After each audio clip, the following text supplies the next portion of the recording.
Ivan Fiorillo per Radio Onda Verde. L'8 ottobre del 1815 il destino di un intero reame sembrò concentrarsi su un lembo di costa calabrese, ma il vero cuore del dramma pulsava pochi chilometri più in alto, tra i palazzi e le guarnigioni di Monteleone.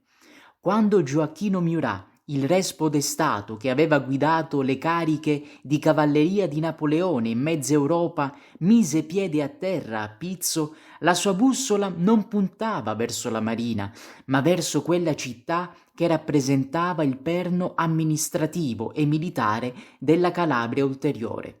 Nella sua visione Monteleone non era solo una tappa, ma la meta necessaria per trasformare una spedizione quasi suicida in una nuova rivoluzione, capace di rimettere in discussione l'assetto del Mezzogiorno.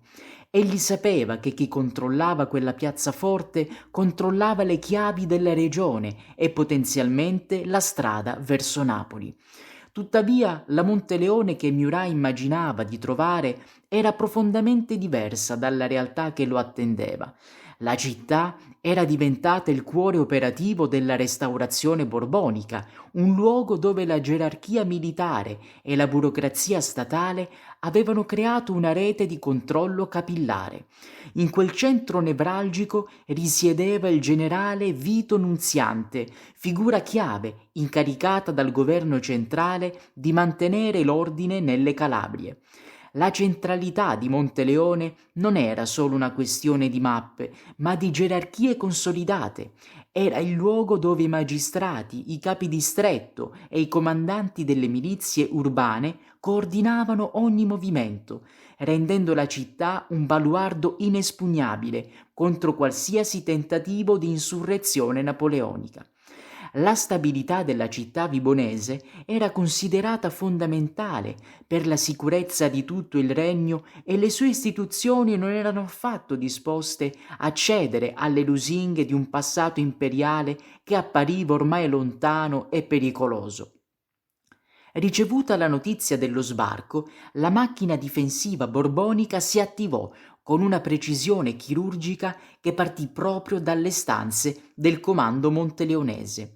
Mentre Murat cercava di arringare la folla a Pizzo e di superare l'ostilità di uomini come il capitano Trentacapilli, un corriere galoppava a briglia sciolta verso la rocca vibonese per rompere il silenzio della domenica mattina. La rapidità con cui Nunziante ricevette i dispacci ed emanò gli ordini di marcia dimostra quanto Monteleone fosse integrata nel sistema di sicurezza del regno.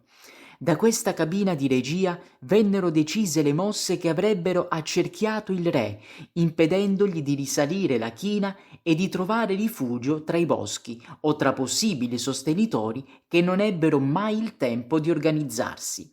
L'efficienza della comunicazione tra la marina e il capoluogo distrettuale fu l'elemento che soffocò sul nascere ogni possibilità di successo per la fazione murattiana, isolando il re in un perimetro sempre più stretto e privo di sbocchi politici reali.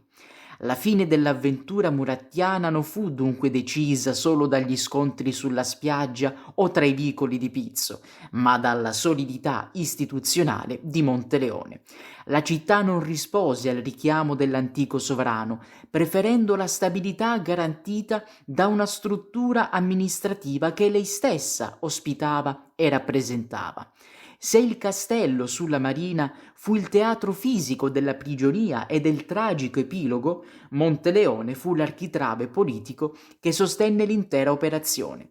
In quei giorni frenetici la città confermò la sua vocazione di capitale provinciale, dimostrando che la forza di un territorio risiede nella capacità delle sue istituzioni di reggere l'urto dei grandi cambiamenti storici. Monteleone si congedò da quei giorni turbolenti come una sentinella che aveva saputo difendere la propria identità e la propria lealtà, trasformando un evento di portata europea in una prova di efficienza locale. Il tramonto di Gioacchino Murat segnò così la definitiva consacrazione della città come centro nevralgico del Mezzogiorno, un luogo dove l'epoca napoleonica si chiuse per sempre sotto il peso di una restaurazione che aveva proprio qui il suo cuore pulsante e la sua intelligenza operativa. Ogni palazzo e ogni comando militare vibonese di quel periodo custodisce ancora oggi il segreto di una scelta di campo che ha cambiato per sempre il volto della Calabria moderna. Ivan Fiorillo per Radio Onda Verde.